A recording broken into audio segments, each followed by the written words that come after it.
و اما در ادامه با من بیا، چیزای عجیبی قراره ببینی. این خونه رو واسه یه بچه 10 ساله درست کرده بودیم. راستش اونم مثل تو اتفاق اینجا گیر افتاد، ولی هیچ وقت نتونست راه خروج رو پیدا کنه. تنها راه خروجش بالا سرشه.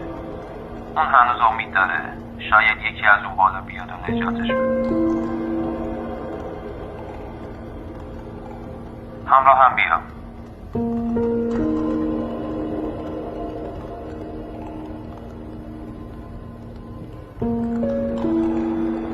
اینجا کلاس نقاشی ماست. شاید فکر کنی هیچ کس اینجا نیست و صندلی ها خالیه،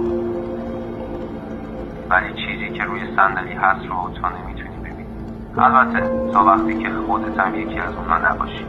راستی به نقاشی روی دیوار خیره نشو، اون زیر دست و تو رو میبینه. همراه هم بیا.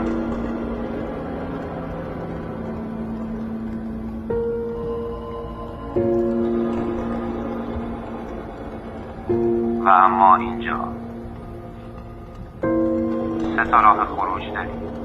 حالا نوبت توئه که تصمیم بگیری. امیدوارم درست تصمیم بگیری. یادت باشه اگه درست انتخاب نکنی خودم میندازمت این تو.